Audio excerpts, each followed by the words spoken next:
전미 예수님, 네, 오늘은 또 아브라함 하고 있죠. 창세기 13장, 14장 함께 하도록 하시겠습니다. 성부와 성자와 성령의 이름으로 아멘. 네, 아브라함 이야기는 처음에 어떤 이야기로 시작하죠? 바벨탑 이야기로 시작하죠. 이제 바벨탑이라는 게 뭐예요? 인간이 벽돌을 구워서 탑을 쌓는 거죠. 그냥 길거리에 있는 짱돌로만은 이제 싸울 수 있는 한계가 있죠. 근데 벽돌이라고 하는 거는 인간이 자기의 인위적인 자기 주체적인 그리고 어떻게 보면 이 벽돌로 싼 이 사이사이 안에 하느님의 뜻이 개입할 수 있는 여지가 없는 거죠. 이것을 뭐 그냥 저는 인본주의라고, 물론 인본주의가 다른 의미도 쓰일 수 있는데 저는 좀 안 좋은 의미로 인간이 자신들만의 힘으로 살아가려고 하는 그 인본주의에 대해서 이제 그러니까 자기 자신이 주인공이 돼서 살아가려고 하는 거죠. 그렇게 에덴 동산에서 자기 본의로 부자가 되려고 했던 사람이 있었는데 에덴 동산에 누구였죠? 에덴 동산에 몇 명 없었죠, 그렇죠?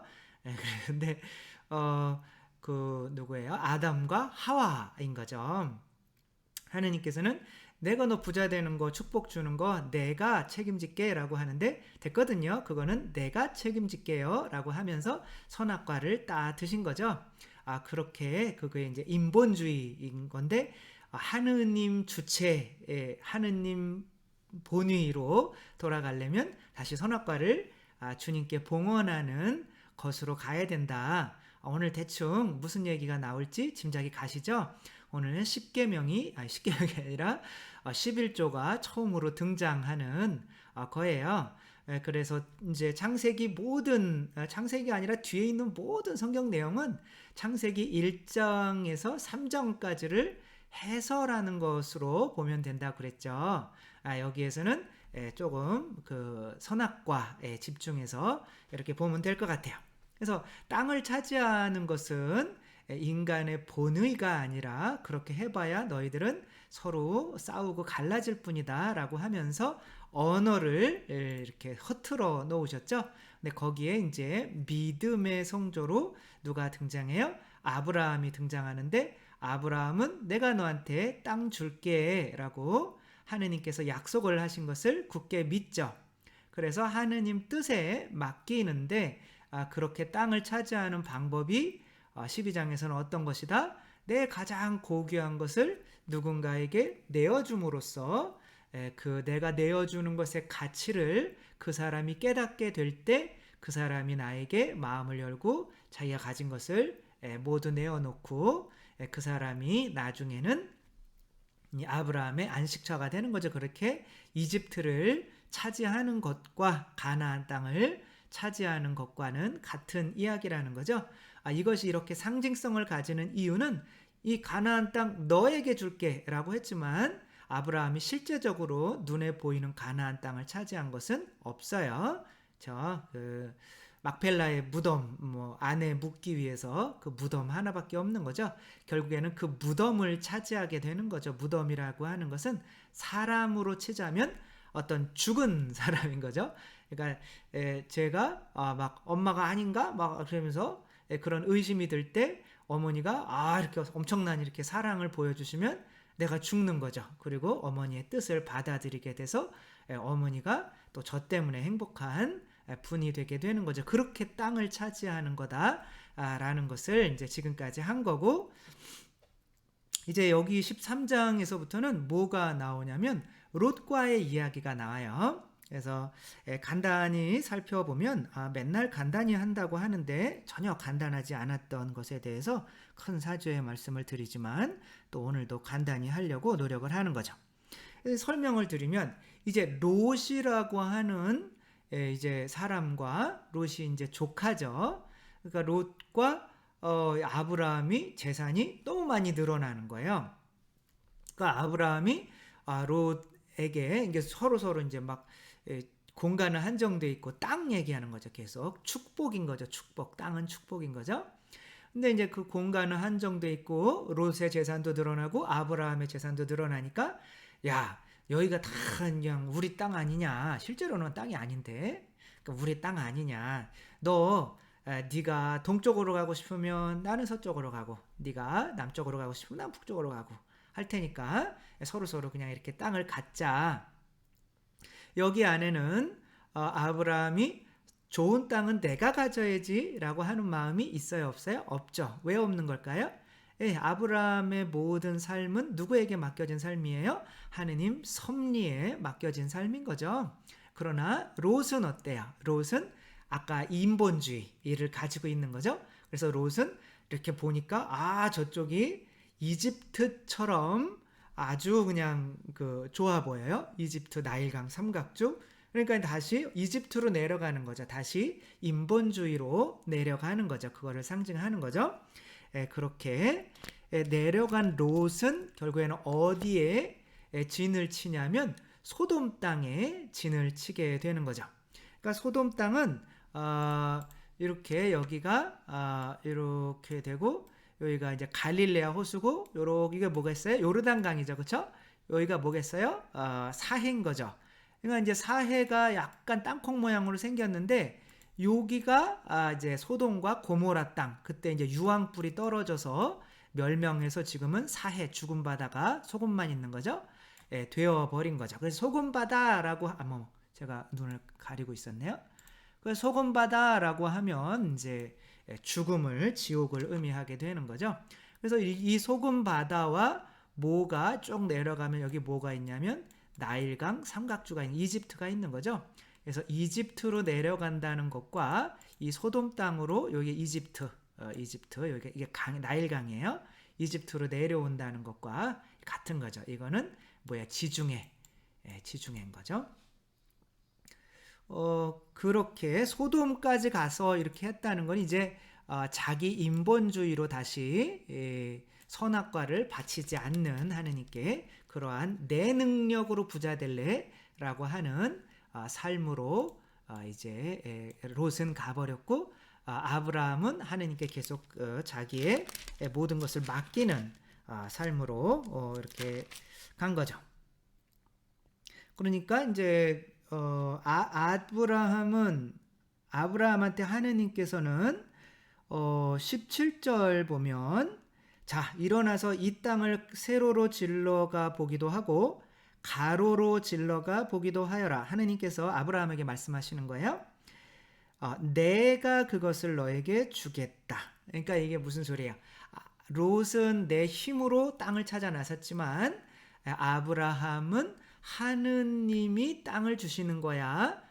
내가 잘 사는 것도 하느님이 주시는 거고 못 사는 것도 하느님이 주시는 거고 나의 삶은 오로지 하느님께 달려 있어. 이것은 이스라엘 백성이 광야에서 느꼈던 그 신뢰인 거죠. 광야는 농사도 짓지 못하고 길쌈도 하지 못하고 오로지 하루하루를 하느님의 신뢰에 하느님의 섭리에 맡겨야 되는 거죠. 그러나 그 가나안 땅 그 광야를 걸을 때 하느님께서 신발이 40년 동안 떨어지게 하지도 않으셨다라고 하는 광야의 삶을 의미하는 거죠. 그렇게 아브라함은 천막을 거두어서 헤브론은 약간 산악지대인 거죠. 헤브론에 있는 마므레 참나무들 곁으로 가서 자리 잡고 살았다. 여기서 마므레의 참나무 곁. 아까 그 전에도 나오는데 이 마므레라고 하는 이 참나무 마므레가 무슨 뜻이냐면 제가 한번 찾아봤어요. 마므레의 원형은 어디서 나온 말이냐면 가르침 모래라고 하는 가르침이라고 하는 것에서 나온 말이라고 해요. 그래서 마므레라고 하면 가르침, 토라인 거죠. 그렇죠? 지금 이 모세오경을 뭐라고 그래요? 토라라고 하죠. 가르침 혹은 율법. 그러니까 율법 혹은 가르침 그러면 뭐라고 그래요? 예수 그리스도인 거죠. 탈출기에서 하느님께서 이 물이 썩었어요. 그래서 마라에 쓴 물이죠. 그건 또 거기에서 물이 썩어 사람들이 못 마시는데 거기에다가 하느님께서 이렇게 지시를 하시다. 그러니까 가르치다. 그것도 가르친 나무. 그 나무를 갖다가 그 물에 넣었더니 어떻게 됐어요? 그게 쓴물이 단물이 되었죠. 그렇죠? 그렇게 우리의 본성이 변하게 만드는 하느님의 법, 율법, 하느님의 뜻, 토라, 그것은 모두 신약에 무엇을 상징할까요? 예수 그리스도를 상징하는 거죠. 그래서 예수님께서 그렇게 쓴물이었다가 단물로 변화된 마리아 막달레나에게 마리아야 라고 이렇게 이름을 지어주죠. 너는 새로 태어났어. 본성이 바뀌었어. 라고 하니까 마리아가 뭐라고 그래요? 선생님이라고 하는 거죠. 그쵸? 그래서 이 마므레의 참나무라고 하면 그 하느님의 법을 배우는 어떤 백성들, 교회를 상징할 수밖에 없다라고 이렇게 저는 해석을 하고, 뭐 확실히 찾아보지는 않았지만 뭐 교부들도 그렇게 말씀을 하실 수 있으면 좋겠어요. 그래서 근데 이제 이 마무레의 이제 가르침인 거죠. 그게 하느님 율법인 거고 하느님의 뜻인 거고, 이 친구분들이 계세요. 보면 아브라함은 그때 아모리족 마므레의 참나무 곁에 머물고 있었는데, 마므레는 에스콜과 형제들이 간이었고 아네르와도 형제간이었는데 이들은 아브라함과 동맹을 맺은 사람이었다. 그러니까 마므레, 아네르, 에스콜, 요거 뒤에 나오니까 좀 기억해 두세요. 그래서 이 참나무들 곁에서 나중에 누가 오겠어요? 손님 3명이 온단 말이에요. 결국에는 뭐예요? 성부, 성자, 성령, 이 3명을 이렇게 루블레프라고 하는 사람은 천사 3명이 이렇게 앉아있는 삼위일체 하느님으로 하죠. 이 교부들은 이 마므레의 참나무가 삼위일체 하느님을 만나는 장소, 혹은 삼위일체 하느님 당신 자신을 나타낼 수도 있다고 이렇게 얘기를 하는 거죠. 그러니까 중요한 거는 아브라함은 하느님, 삼위일체 하느님께 자기의 모든 것을 의존하는, 믿고 맡기는 사람인데, 롯은 이제 어떻게 갔냐면 글로 가버려 가지고 여기에 뭐가 일어나냐면 전쟁이 일어나죠.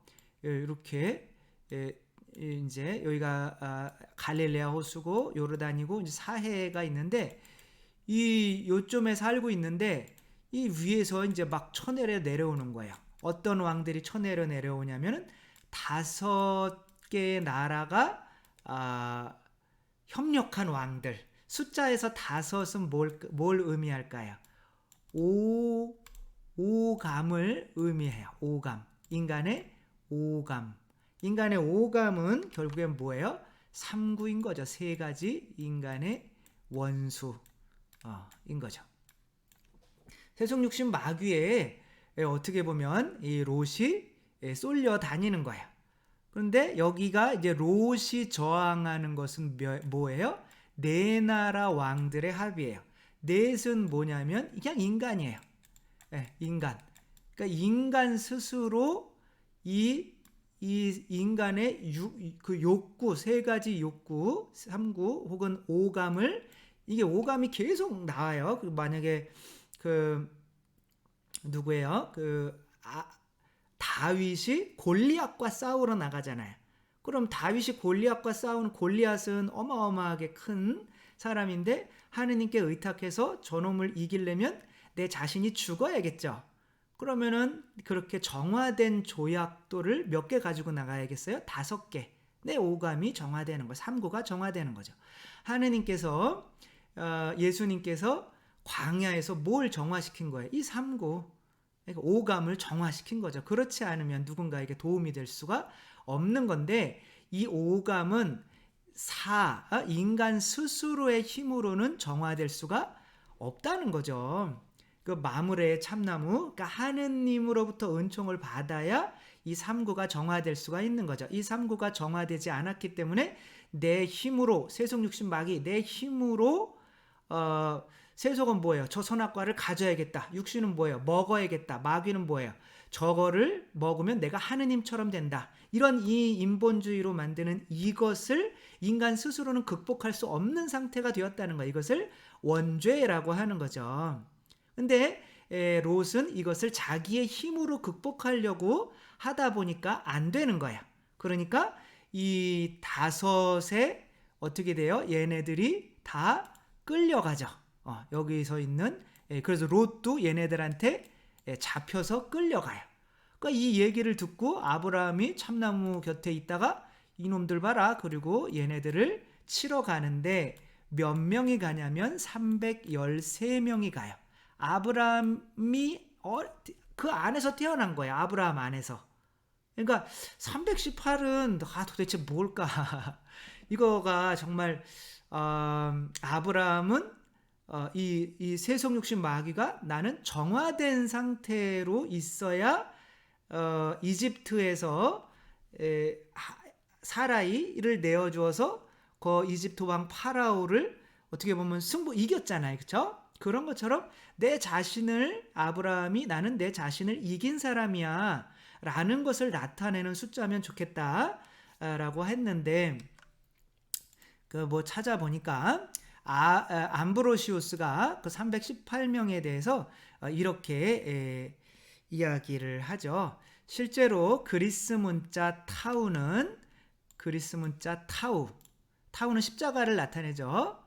이제 그리스 문자 타우는 300 그 그리스 히브리어 문자나 그리스 문자나 다 숫자가 있죠. 153은 히브리어로 뭐라고요? 하느님의 자녀들, 모나미가 아니고. 그래서 300을 뜻하며 그 다음에 예수라고 하는 예수스의 이 앞에 두 자죠. 예수라고 하는 것은 이 두 자는 10과 8을 나타내는 거야. 그래서 예수 그리스도의 십자가라고 하면 히라보로 하면 318이 된다는 거죠.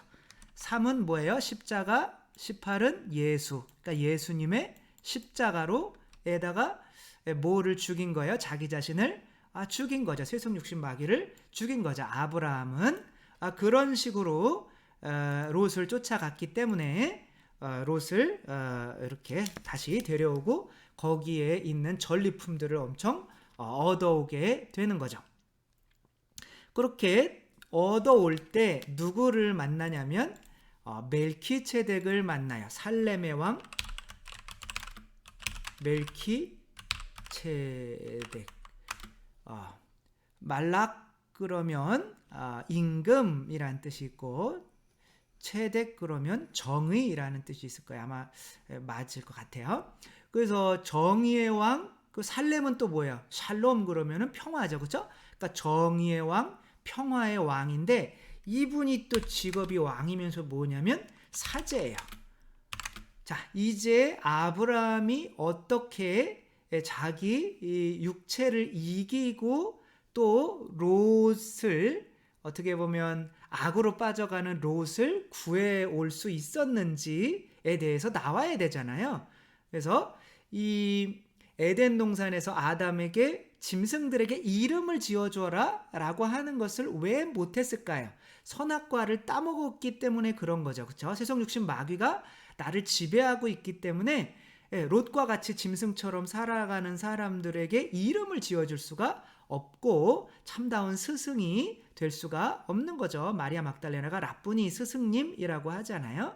그런 스승이 될 수가 없는 거죠. 십자가에다 내 자신을 죽여서 내 피를 뿌려줘야 되는 건데 그 10분의 1도 내지 못하는 선악과도 하느님께 도로 드리지 못하는 그런 믿음 상태에서는 그 누군가에게 도움이 될 수가 없는 거죠. 그래서 이제 멜키ጼ덱이 뭘 들고 나올까요? 하느님께 아브라함에게 축복을 주기 위해서 빵과 포도주를 들고 나오죠. 이 빵과 멜키ጼ덱은 나중에 신약에서는 예수 그리스도를 상징하는 거죠. 대사제 멜키ጼ덱, 우리에게 복을 주시기 위해서 빵과 포도주가 이제 뭐가 되는 거예요? 당신의 살과 피가 되는 거죠. 아버지, 내 살과 피 이들 위해서 바칠 테니까 이들의 죄를 좀 사해 주시고 이들을 당신 자녀로 좀 삼아 주십시오 라고 그렇게 봉헌하는 대사제가 되는 건데 그 대사제에게 저희가 에덴 동산에서 그렇게 죄짓던 상태가 아니에요. 이제 당신한테는 빵과 포도주를 이제 봉헌하겠습니다. 라고 하면서 미사 때는 빵과 포도주가 봉헌되는 거죠. 그 빵과 포도주가 뭔지를 여기에서 밝히는 거예요. 아브라함은 뭘 밝혀요? 아브라함은 그 모든 것의 10분의 1을 멜키체덱에게 주었다. 이렇게 나오는 거죠. 그렇죠? 그러니까 멜키체덱에게 10분의 1을 이제 봉헌을 하니까 멜키체덱은 빵과 포도주를 봉헌하고 그 빵과 포도주로 아브라함이 축복을 받게 되는 거예요. 그러면서 이렇게 기도합니다. 하늘과 땅을 지으신 분, 지극히 높으신 하느님께 아브라함은 복을 받으리라. 복을 이제 드디어 받는 거죠. 에덴 동산에서 왜 쫓겨났는지 선악과를 하느님께 봉헌하지 못한 거죠. 그게 바로 이제는 10분의 1이다라고 여기서 규정이 되는 거죠. 그래서 하늘과 땅을 지으신 분, 지극히 높으신 하느님께 아브라함은 복을 받으리라. 적들은 그대 손에 넘겨주신 분, 지극히 높으신 하느님께서는 찬미 받으소서. 여기서 복을 받으리라 라고 이게 이제 멜키세덱이 기도하는 건데, 복을 받으리라와 찬미 받으소서는 같은 단어예요. 히브리어로는. 그러니까 찬미를 축복인 거죠. 축복. 그냥 축복을, 하느님 축복을 드립니다. 그리고 축복을 주십시오 라고. 그러니까 하느님께 축복을 드리는 게 뭐예요? 빵과 포도주 11조인 거죠. 그렇죠? 그리고 하느님께서 다시 축복을 내려주시는 게 뭐예요? 빵과 포도주인 거죠. 예수님의 살과 피인 거죠. 그러니까 우리가 내 살과 피 먹고 마시지 않으면 너희는 영원한 생명 얻을 수 없어. 이 영원한 생명의 축복은 우리가 빵과 포도주를 봉헌하면서 시작되는 거죠. 왜? 그거조차도 봉헌하지 못하면 너희가 가진 그 피, 사라이, 그러니까 아브라함의 부인을 내어주면서 그 땅을 얻는 거잖아요. 근데 그렇게 어떻게 너희가 땅을 찾을 수 있겠니? 라고 하는 거예요. 그러니까 너희 힘으로 부자 되려고 하지 말라는 거죠. 그래서 근데 이제 소돔의 왕이 와요. 그러면서 이게 지금 당신이 싸워서 가진 이 재산 다 가지십시오. 그랬더니 이 아브라함이 이렇게 얘기를 해요. 시로라기 하나라도 신발끈 하나라도 그대의 것은 아무것도 가지고 가지 않겠소. 그러니 그대는 내가 아브라함을 부자로 만들었다고 말할 수 없을 것이요. 아브라함은 누가 나를 부자로 만들었다고 얘기를 하는 거예요? 하느님. 결국에는 하느님이 나를 부자로 만드는 거니까 당신이 나 부자 만들었다고 괜히 잘난 척하지 마시오 라고 하는 거예요. 그러니까 모든 걸 하느님께 맡기는 거예요. 누구죠? 마더 데레사께서 마더 데레사가 엄청난 수십만 명의 가난한 사람들을 막 먹이고 보살펴주고 하시잖아요. 그때 정말 이제 전 세계에서 마더 데레사가 유명해져서 막 엄청난 후원금이 들어왔어요. 그리고 그 후원금을 관리하는 후원금 관리 어떤 센터가 있었어요. 미국에 아마 본부를 두고 있었나 봐요. 거기 이제 회의가 있어서 마더 데레사가 갔어요. 갔더니 이렇게 이제 회의하니까 물들이 이렇게 놓여 있을 거 아니야. 그러니까 물들이 이거 왠지 이렇게 고급으로 보이는 거예요. 그래서 이 물 한 통에 얼마예요? 라고 했더니 얼마라고 그랬나? 그래서 4달러? 4달러면 4,000원? 너무 비싸네요? 아무튼 그냥 그러니까 그래요? 그러면서 마더 데레사가 이제는 이 후원 이 센터를 없앨 거예요. 그러니까 아니 왜 우리 이 후원 없이 당신이 그 많은 사람들 어떻게 먹이려고 하냐고. 됐거든요. 당신들이 그 사람들 먹이는 게 아니에요. 그러며 진짜로 그 후원회를 없애버렸어요. 우리 후원 안 받을게요. 그러니까 굶어 죽죠. 그러니까 막 이제 난리 난 거죠. 막 왔더니 이제 그러니까 그 사람들이 이제 후원을 통해서 그 사람들도 그 중간에서 많이 먹고 마시고 하는 꼴을 못 보겠는 거예요. 이 마더 데레사는. 그러니까 왔더니 큰일 났습니다. 쌀이 떨어져 갑니다. 막 그러니까 그래요? 기도하세요. 그러면은 신기하게 막 어디 급식을 줘야 되는데 학교 급식을 줘야 되는데 지금처럼 코로나처럼 무슨 안 좋은 일이 벌어져서 이 급식을 못 주니까 마더 데레사한테 다 갖다 주는 거예요. 그러면서 그때그때 먹을 게 다 생기는 거예요. 그렇게 모든 걸 하느님께 맡기는 거죠. 지금 병원이 필요하는데 병원을 져야겠어요. 근데 돈 얼마 있어요? 3센트요. 300원이요. 그러니까 30원인가요? 아무튼 그러니까 이제 막 이게 말이 됩니까? 그래. 그걸 우리가 짓는 게 아니에요. 주님께서 지으시는 거지. 그 진짜로 큰 병원이 생기고 그런 거죠. 그러니까 하느님께 맡기는 삶을 사는 거지. 너희들이 이 사람들 먹여 살렸다고 생각하지 마. 주체는 하느님이야. 라고 이렇게 하는 거죠. 그것을 고백하는 것이 뭐다? 11조다라는 거죠. 나는 아무것도 필요 없어. 다만 젊은이들이 먹은 것은 빼고, 이게 싸우느냐고 먹은 거는 좀 빼고, 나와 함께 갔던 사람들 곧 아네르와 에스콜과 마므레만은 저희의 몫을 가지게 해 주십시오. 그게 뭐예요? 아까 마므레, 나무, 참나무, 아네르, 에스콜, 이분들은 이게 삼위일체 하느님을 상징한다고 했잖아요. 그러니까 하느님께 돌아갈 것만 있으면 되니까 그 나머지는 그냥 당신들이 다 가져가세요. 그런다고 가난해지지는 않는 거죠. 이 구약 성경의 맨 마지막이 말라키서거든요. 그러니까 말라키서에 이렇게 나와요. 너희는 조상 때부터, 언제 조상 때예요? 이 아담과 하와인 거죠. 나의 규정에서 벗어나 그것을 지키지 않았다. 뭘 지키지 않은 거예요? 10분의 1 선악과를 바치지 않은 거죠. 나에게 돌아오너라. 나도 너희에게 돌아가리라. 이게 구약 성경 맨 마지막이란 말이에요. 계속 11조 얘기하고 있는 거예요. 만군의 주님께서 말씀하신다. 그러나 너희는 어떻게 하면 저희가 주님께 돌아갈 수 있습니까? 하고 말한다. 사람이 하느님을 약탈할 수 있느냐? 그런데도 너희는 나를 약탈하면서 저희가 언제 당신을 약탈했습니까? 하고 말한다. 11조와 예물이 아니냐? 너희 온 백성이 나를 약탈하고 있으니 저주를 받으리라. 너희는 11조를 모두 창고에 들여놓아 내 집에 양식이 넉넉하게 하여라. 그리고 나서 나를 시험해봐라. 만군의 주님께서 말씀하시나 내가 하늘의 창문을 열어 너희에게 복을 넘치도록 쏟아붓지 않나 보아라. 그래서 저는 시험해라고 하는 거예요. 본당에 가더라도 신자분들한테 돈 11조 내세요. 만약에 1년 동안 냈는데 집이 더 힘들어졌다. 그러면 1년 동안 낸 교무금 다 가져가세요. 시험이라도 제발 좀 해보세요. 그러니까 신자분들이 착하시더라고요. 하더라고요. 그걸 또. 아이고. 그랬더니 1년 예산이 한 6억 7억 됐는데 그 다음에 제가 2년 4개월밖에 안 했어요. 그 다음에는 11억 12억이 돼버려요. 그러면서 죄송한데 집이 가난해져서 다시 좀 주시겠어요? 이런 사람 아무도 없어요. 저라도 가난해져도 그렇게 못하죠. 창피하니까.